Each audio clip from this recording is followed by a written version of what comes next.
Shalom. All praises, blessings, glories, and honors to Yahweh Bahashim, Yahweh Shai, Bahashem, Racha Kodash. Double honors to my elder apostles and bishop elders of Great Millstone who taught me this truth, as well of men of like mind.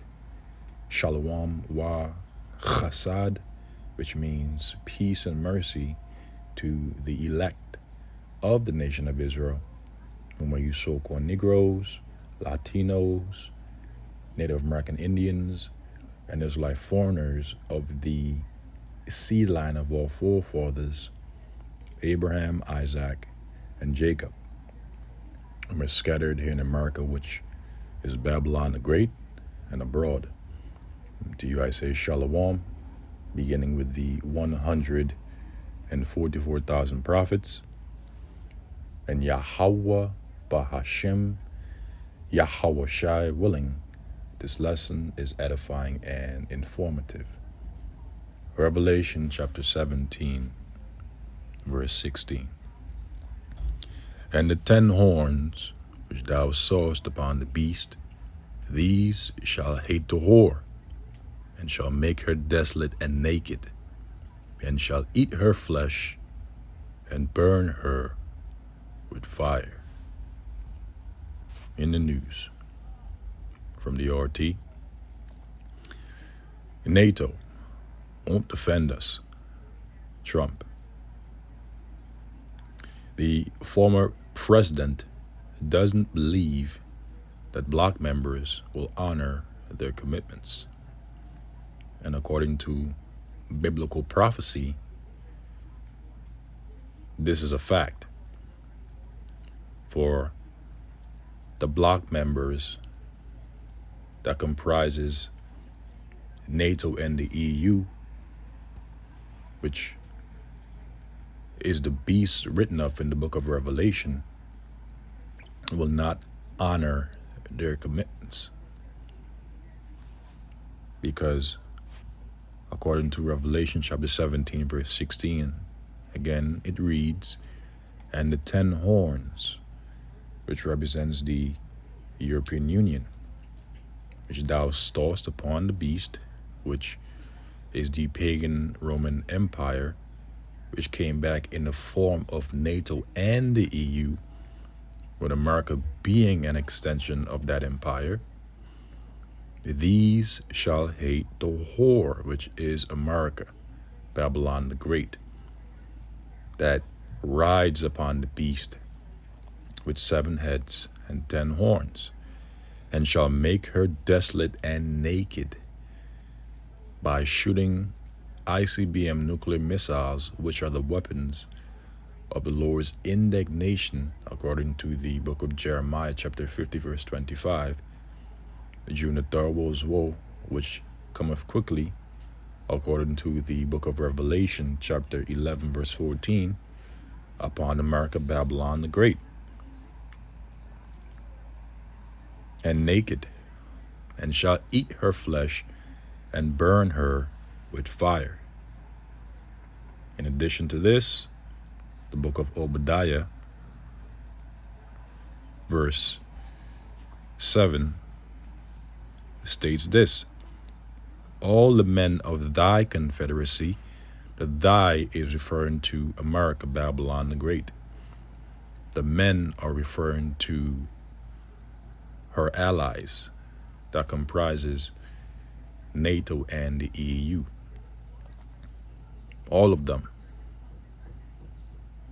that are in confederacy, that are in agreement with America, Babylon the Great, especially through traffic, which is trade by land, air, and sea, especially through sea, have brought thee even to the border. What border is that?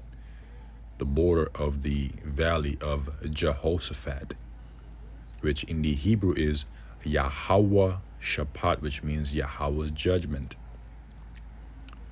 which is located in the Arabian Peninsula.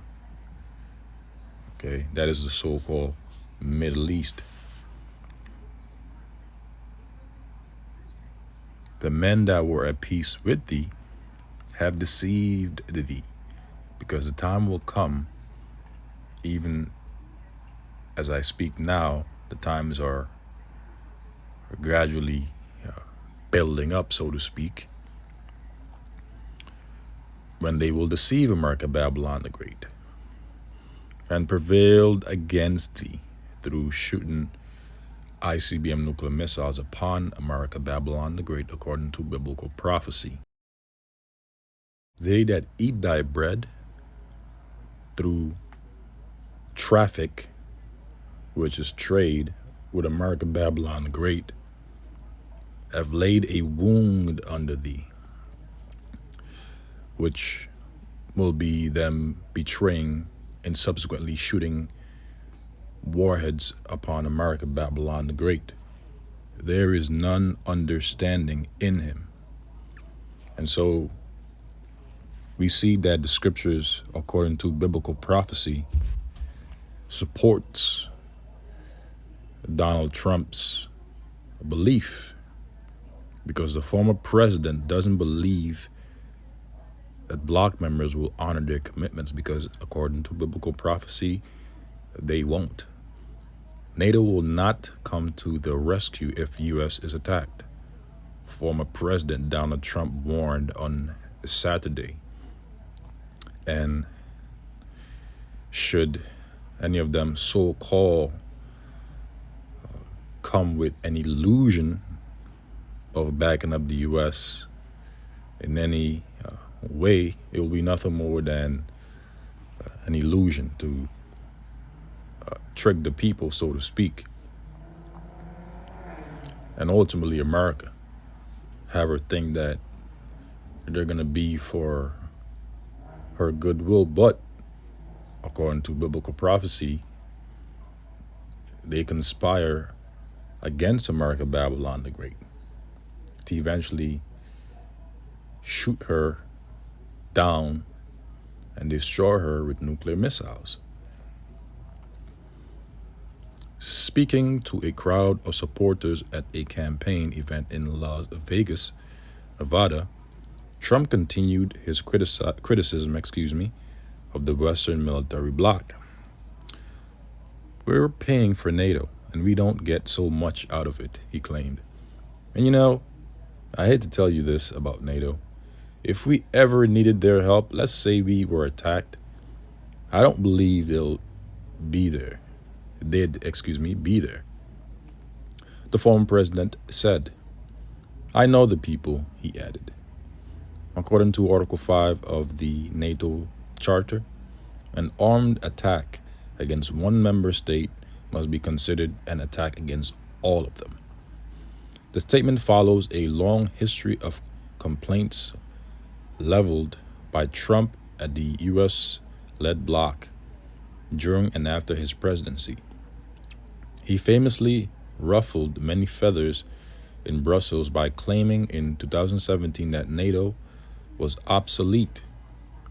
He later repeatedly chastised Germany and other American allies for not spending enough on defense. Similarly, Trump criticized President Joe Biden for providing military aid to Ukraine during its conflict with Russia.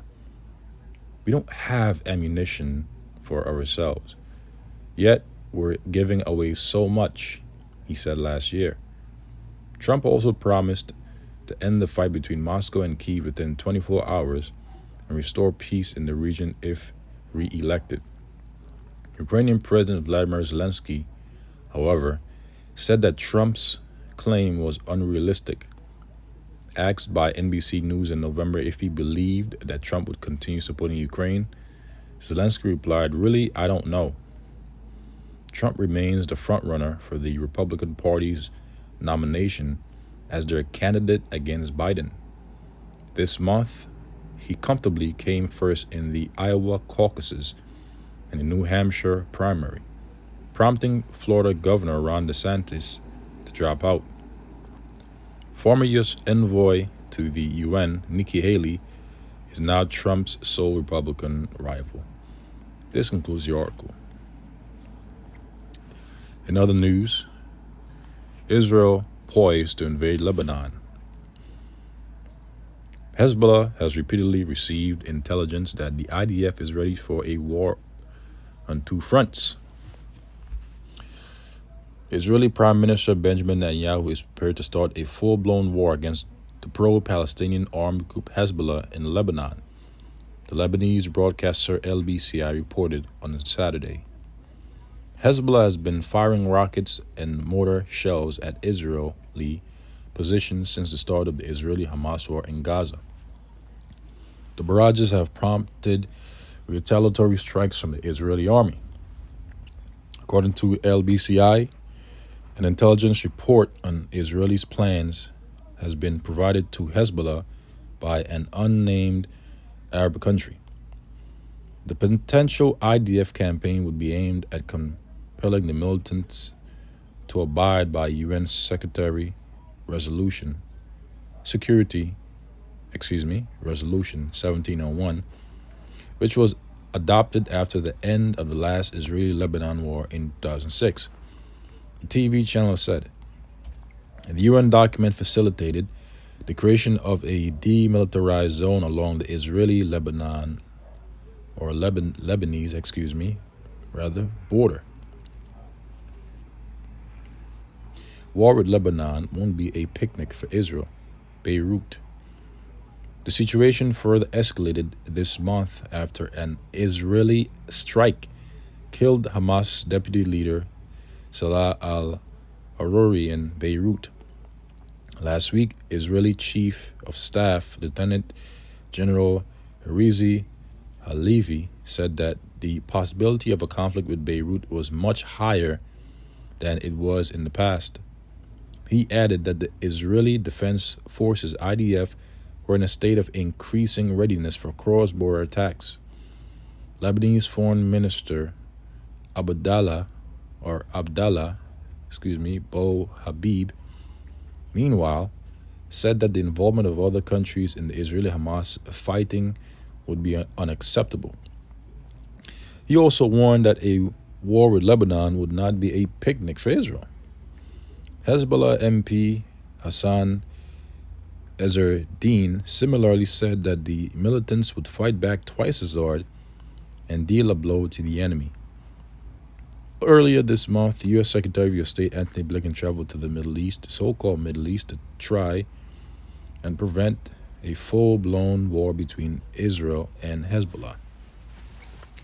According to the Washington Post, U.S. officials are concerned that Israeli Prime Minister Benjamin Netanyahu may want to attack Israel's northern neighbor amid the growing criticism of his government's failure to prevent the Hamas October 7 incursion, which left around 1,200 people dead. And the U.S. certainly has reasons to be concerned because, as it is written according to biblical prophecy in the book of Jeremiah, the least of the flock, which is the state of Israel, shall draw them, which is America, Babylon the Great, out where? Into the Middle East to fight the third world's woe. Jeremiah chapter 49, verse 20. Therefore hear the counsel of the Lord Yahweh that he had taken against Edom, so-called Caucasian race, whom, according to the book of Malachi, chapter 1, verse 4, is the wicked, and his purposes that he had purposed against the inhabitants of Teman. The modern-day Temanites are the Edomites. Surely the least of the flock, which is the state of Israel, shall draw them out, where? Into the valley of decision, valley of Jehoshaphat, the Middle East. Surely he shall make their habitations, both the habitation of America, Babylon Great, including the state of Israel, desolate through nuclear destruction with them. Jeremiah chapter 50, verse 45. Therefore hear ye the counsel of the Lord Yahweh, Bahashem Yahushai, that he had taken against Babylon. And so we see that Edom and Babylon are synonymous. And his purposes that he had purpose against the land of the Chaldeans, which is located here in America, Babylon the Great. Surely the least of the flock, the state of Israel, shall draw them out. And we have been seeing that over the past couple of months through process of time. Surely the least of the flock shall draw them out. Surely he shall make their habitation desolate with them. So the Lord is mustering the host of the battle, and things are building up. Not only are we hearing of more wars and rumors of wars concerning the least of the flock and other so-called Arab nations in the Middle East, but we're also seeing and hearing of other important issues domestically, including the division of the states concerning the situation that's been ongoing in the state of Texas at the border. In addition to this, the attacks on the ships in the Red Sea. So a lot of things are happening, man, on multiple fronts. The war in Ukraine, all kind of stuff is happening abroad, man. All kind of stuff that could destroy U.S. economy. J.P. Morgan boss, which this is the truth. The death, or not death, excuse me, my accent, debt, the depth. Okay, the depth, which the depth will be the death of this place too. Okay, so that's the spirit anyway. All praises to Yahweh, Bahashem, Yahweh Shai, Bahashem, Rachak, Jamie Dimon calls for the snowballing U.S. debt burden to be addressed before it turns into crisis. Look, man, all these guys that are insiders, they know that this place is going down, man. Circling the drain. The U.S. economy is heading towards disaster as the vast national debt continues to mount. J.P. Morgan CEO Jamie Dimon said in an interview with Fox News earlier this week. And they're not going to just crash things. They can't just do that. Everything has to be set in place and set in stone across the globe. All their banks have to be aligned. All their high officials all have to be in sync before they all come together and say, look, now it's time for us to pull the plug, crash this economy, ditch the dollar. Okay, it's a process, according to the chief executive of the nation's largest bank.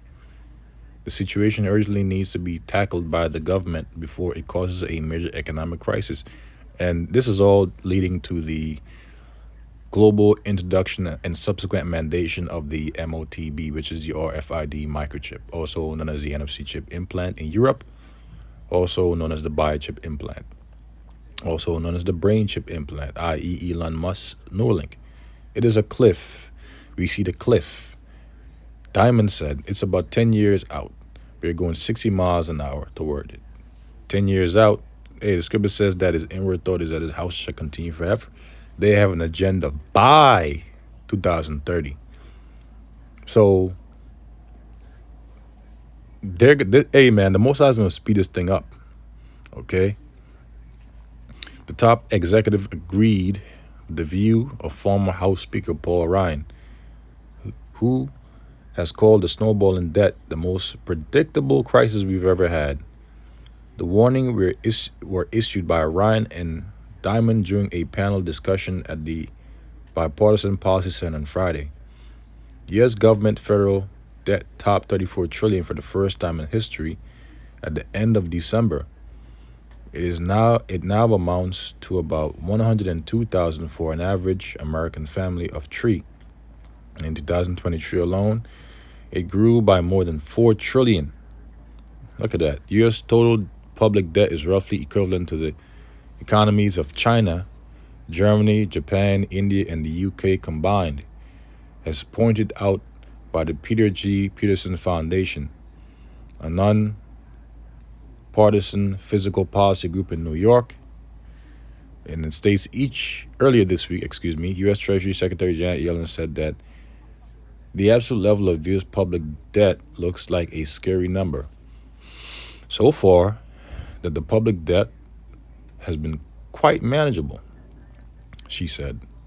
calling for steps to make sure that our deficit come down and remain at manageable levels. Now let's get the book of Habakkuk, the 2nd chapter, the 6th verse, straight to the point. Shall not all these take up a parable against him? Shall not all these nations take up a parable against America, Babylon the Great, and a taunting proverb against him, and say, in particular, Edom, who rules America, Babylon the Great, and say, woe, which means destruction, to him that increaseth that which is not his, through extortion.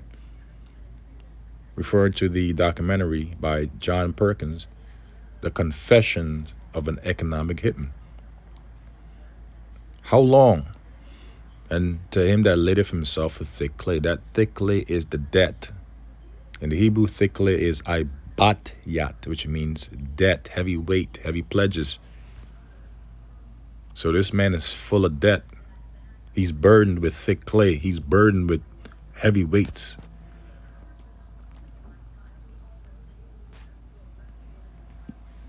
The huge amount is comprised of what the federal government owes to creditors, including individuals, such as citizens and foreign investors, as well as states or large funds. Washington continues to borrow money to cover a budget deficit that has been running for more than 20 years. This concludes the article, and this concludes the lesson. It has been edifying and informative. This has been another in the news. And until the next Lord's willing, I say